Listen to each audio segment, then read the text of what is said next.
Hello everyone, welcome to the EMEA summary for FACEIT League Week 2, which means rounds 3 and 4 both completed in Week 2. Now, if you don't know what FACEIT League is, basically the bit we're focusing on is the Masters division, which is at the top of a pyramid of skill divisions, and it has the top 16 teams in EMEA, and they're competing to get into a top 8, which will then compete to filter down to a top 3, of which those top 3 will go to the Esports World Cup, which is why it's all quite interesting. A lot of the big teams are competing. So if you've missed what happened so far, we're only in Week 2. I can show you the schedule of everything.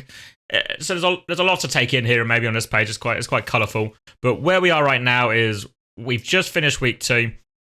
So we've seen all our round 3 and round 4 games. We've already got our round 1 and round 2 games completed. So now we're starting to get a little bit of stuff starting to take shape a little bit in terms of which teams will be at the top, which teams are in the middle, and who really has those realistic shots at competing for a top 8 spot. So the way this works, we'll go through each of the games. Some of them will have a bit more to say about than others. Obviously, the nature of having 16 teams in EMEA is some of the teams are really good, some of the teams are not as good, so there'll be some very one-sided games. So we'll skip over those ones and we'll try to focus more on the ones that were obviously a lot closer and the ones that will have maybe more implications for some of these qualification positions. So we can start, and we're actually going to start in one of the most straightforward ones. ENCE versus Meavedron, straightforward. Couple of deathless maps here. Maybe worth noting that again, Ghost and Massa do seem to be cementing themselves as the go-to backline here. Not seen too much of Sky, and certainly not seen Crimzo putting himself in yet. So, nice and easy for ENCE, as you'd expect. For next game, really the same. Again, SSG beat the ToughShells. The ToughShells look like they're going to be finishing towards the bottom of this 16 teams, and SSG certainly are unbeaten and continue to look like they will not be beaten. Then we get to Team Peps versus ROCstars. So on paper, maybe you would feel this one was closer, but actually it was still a pretty one-sided game. Again, the ROCstars team continue to struggle. They've had a very bad start. It's sort of getting worse. I mean, maybe a team like Peps is one they'd expect to lose to anyway, so it's not the end of the world, but unfortunately, more bad results for Peps. Johan played both maps, I believe, in this one. Yeah, both maps for Johan seemed to do perfectly fine. Helped his team to the win. I don't think too much to worry about there for Peps. Then we can go over to Temporary Name versus Arya. And now, Temporary Name have done very well to win off Arya here. I think Arya are one of these teams who should really consider themselves in contention for a top 8 spot. But a loss here is obviously going to cause a problem. The main issue I think that Arya had is it didn't seem like their tanks were available, because we had Necros playing tank in the first map. He's just off your screen here. And again, just off your screen, we had Ken playing tank in the next map. So it seemed like they didn't really have a tank available, which is always going to cause you problems if you don't have a tank available.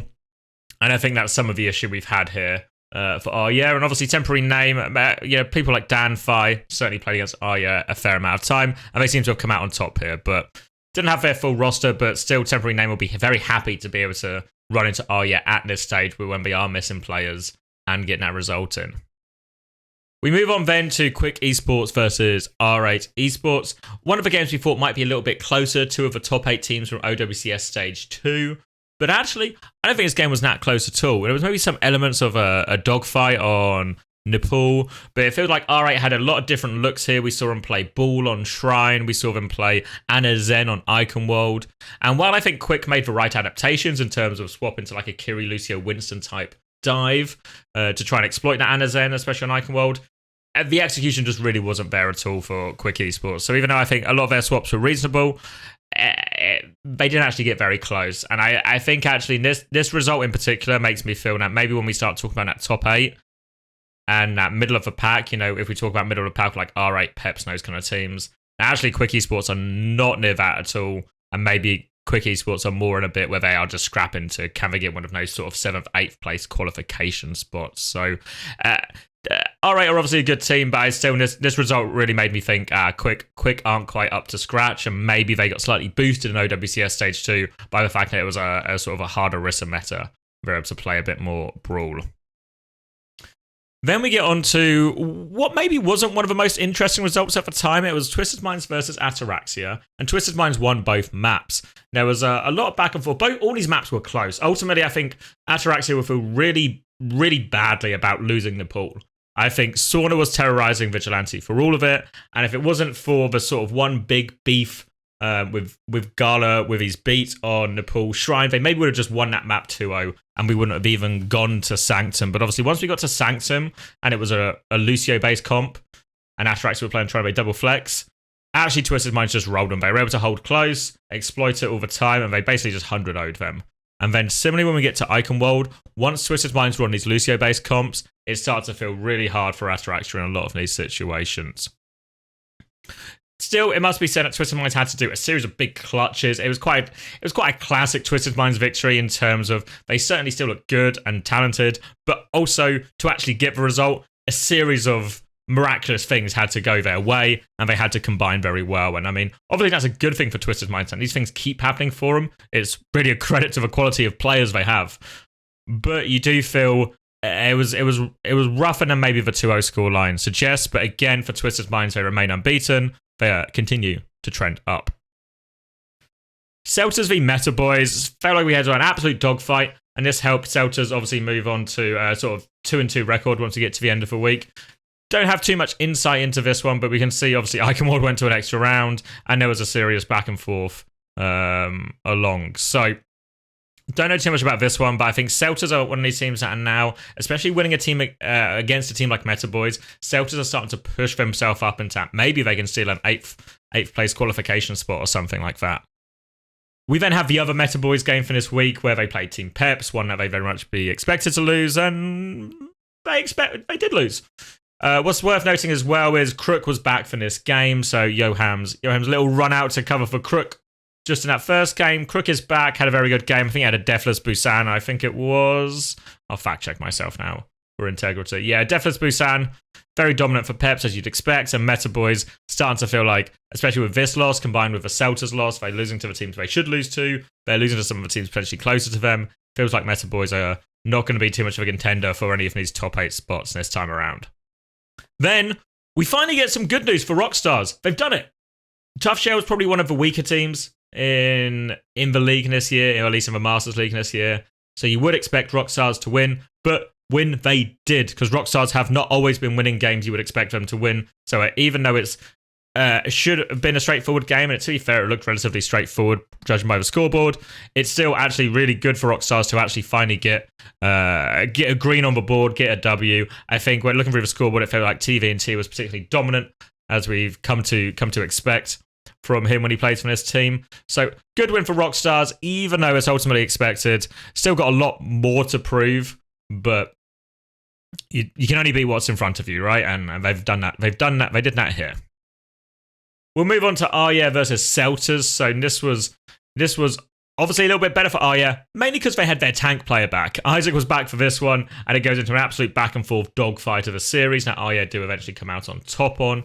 So again, I think Arya and Celtas are both in this category now where it's how close can they get? Can they get into that top 8? And if we look at this, both teams have gone 1-1 this week, which means it's still neck and neck, but they've kept themselves in it. And I think these are the sort of games where you're playing against the teams around you will always be the pivotal ones in deciding whether you end up on the right side or wrong side of that sort of qualification barrier.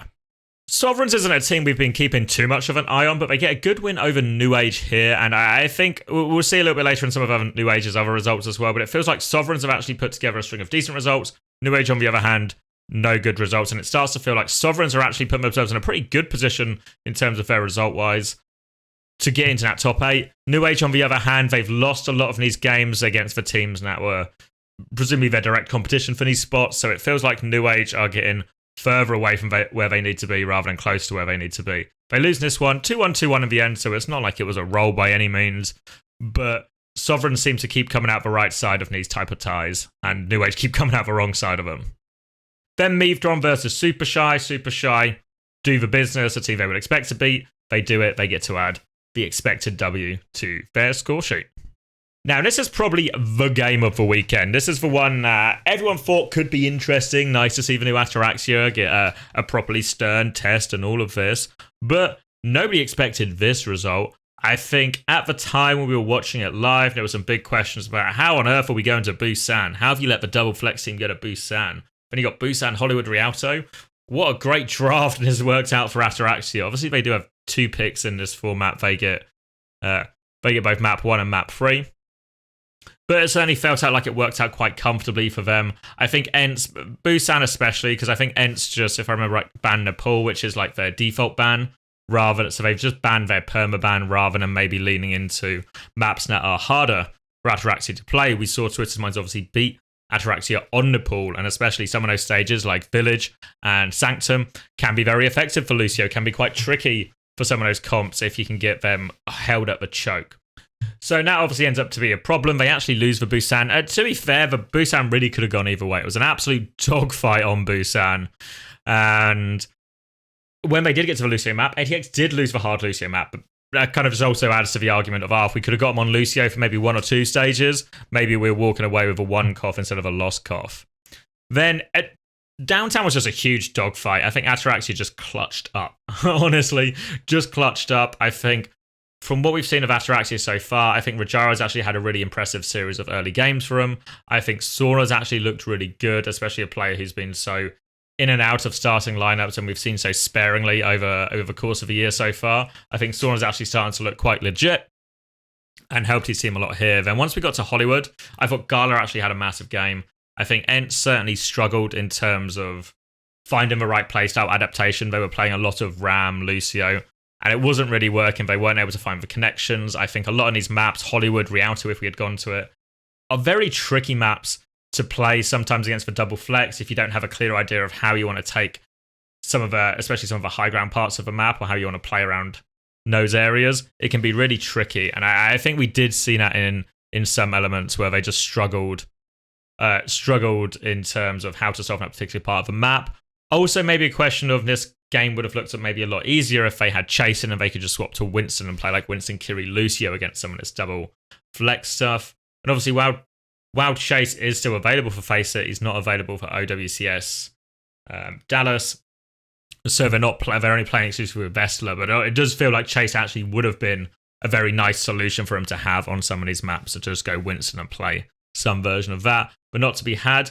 But don't want to take anything away from Ataraxia. I think Shockwave in particular had like a massive Hollywood alongside Gala, and Ataraxia is starting to look quite legit. I'd be very excited to see now, well, actually, how good can they be? Was this a flash in the pan result beating ENCE, or are they actually able to regularly compete and even beat ENCE? And how do they fare when they go up against a team like SSG, which I believe is next week? We'll see that a little bit when we look at next week's schedule. But overall, very impressive from Ataraxia.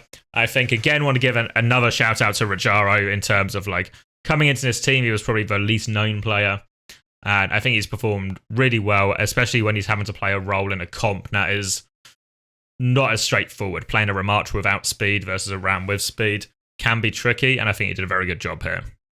Then we get on to R8 Esports versus Spacestation, and honestly, it wasn't close at all. Spacestation dominated them. What was really interesting here is R8 did a lot of the same things they did against Quick Esports, especially on Icon World where they played the Ana Zen, and SSG did actually relatively similar swaps.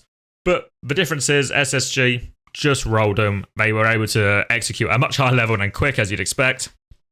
And R8 didn't really get a look in here.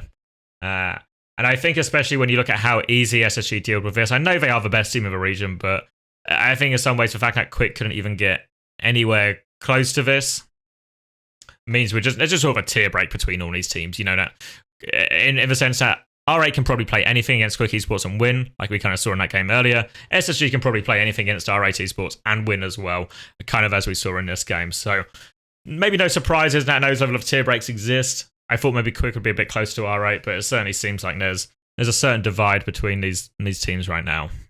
Then Twisted Minds versus Quick Esports. This was a bit of a weird series. Quick Esports ended up mirroring quite a lot, which I think on Samoa ended up being a big problem, because at that point it was leaning into a Winston mirror against Kellen, and something that quite suits a lot of the Twisted Minds, especially the new import players. And Quick Esports didn't look as competitive on it, as you'd expect. On Icon World, they ended up in a mirror as well, but I think on Icon World it made a bit more sense for Quick Esports because they're going into a Rhine mirror, and this suits Crocs quite well, and this suits the fact that they want to play Brawl quite well. But again, Twisted Minds just seemed a step above, and Twisted Minds continue to be unbeaten. And this was probably actually one of the more comfortable series, Twisted Minds. And in other series, they've had to really clutch out, but in this one, they were just quite clearly the better team. Then we get Supershy versus nu.age. And maybe people would have had Supershy as a favourite here, but again, we see nu.age not really able to compete or take any maps off. Supershy, a team we expect to be in the top 8. So again, it feels like nu.age are starting to trend towards the bottom of this top 16, whereas Supershy keep getting results that put them in a pretty solid place to actually get into one of those top 8 positions. So a solid week for Supershy, even though they've not had the stiffest of competition. Now we can look at the standings. So this is the EMEA table. The dividing lines are just when there's a break in the team. So as you can see at the top, we have Twisted Minds and Spacestation, who are both unbeaten. Obviously, Twisted Minds have dropped more maps than Spacestation, so technically Spacestation are ahead, but the table doesn't quite show that. Meanwhile, in this second group, we've got quite a large group of teams. We've got ENCE, obviously after Ataraxia dropping that map, Peps, Supershy, Ataraxia, the team obviously who won. Sovreigns in here as well. Sovreigns maybe the team we wouldn't expect to see in here. So interesting to see them doing so well and how they perform. Because I think they've had a relatively easy run of fixtures so far from what I remember. But when they start to run in more of a difficult teams, we'll see how they do. Because obviously ENCE and Ataraxia have played quite a few of the difficult teams as well and still have, Ataraxia have played Twisted Minds and ENCE and have come out with a 3-1 record at the end of that. So a good show from them. Then we've got, what was actually the 2-2. By the time I've recorded this, a team have actually already played one of their round 5 games. So it's a little bit ahead, but these teams were 2-2. And this is really the chasing pack in terms of who can steal maybe in this last qualification spot, I think what's worth noting is while there's a few teams here, R8, I think are disproportionately low because of a difficult run of schedules they've had. They've already played Twisted Minds, they've already played SSG, so R8 should have a lot more straightforward fixtures up, so I very much expect R8 to shoot back up here and probably find themselves more in this field of competition, and then that maybe makes getting top 8 for a lot of these teams very difficult. They have to really try and outperform a Supershy or a Sovreigns or something. For the rest of these other teams, it is starting to feel like they are going to keep trending towards the bottom. Quick Esports again feel like they're more maybe in sort of the bottom half of the table rather than competing for this middle section right now. So we'll have to see if they can turn it around. But overall, we can see the table's starting to take shape. I think R8 are the only team that feel dramatically lower than they should be or out of place right now. And we should take a look at next week's fixtures because there's actually a lot of exciting fixtures next week. So we'll be moving into round 3. And in round 3, there's actually in week 3, there's an extra round of games. There's 3 rounds in week 3. That's an easier way to remember it, maybe. There's a lot of, in EMEA especially, there's a lot of very interesting games. There's a couple sort of, I would say minor interests where you get like a Peps versus type thing. Celtas v nu.age, maybe a tight battle in the middle there. Peps v nu.age obviously has an element of a French derby about it. And then maybe a temporary name versus Supershy. But there's also a lot of quite headline fixtures here. If we take a look at especially SSG versus Twisted Minds. Now, I think this game's actually going to get pushed to this week, unfortunately. But then we're still going to get the SSG versus Ataraxia, which I think will be a very important game. We're going to get Twisted playing ROC in a Saudi derby, essentially, as well. So there's a couple of headline games. Obviously, without the SSG Twisted Minds one, I might be missing an element of that. But the SSG Ataraxia, I think, will be a really interesting one. SSG still heavy favourites, but excited to see how close Ataraxia can go and if SSG are able to solve the problem maybe a little bit quicker or a little bit smoother than ENCE did. Other than that, I think if we look at ENCE, some of the other top teams, ENCE they have to play Supershy, which will maybe be an interesting test. But in general, I think ENCE have a series of fixtures they should just expect to win. Similarly, Peps find themselves in a similar situation. So I think there are a couple of teams, especially playing 3 matches this week, that could really actually shoot themselves up the table, seal a lot of those straightforward wins, and we'll maybe see a little bit of movement in the middle as that starts to take a little bit more shape. But the big one probably actually will happen in week 4, which is the SSG Twisted one, 2 unbeaten teams. So stay tuned for that one. Stay tuned for all the other action. If you want to watch any of the games in full, we've obviously looked at some clips, but you can watch the games in full on my channel. And I also stream a lot of them live on Twitch if you ever want to catch them live in the evening. Thank you very much for watching. Stay tuned for more coverage.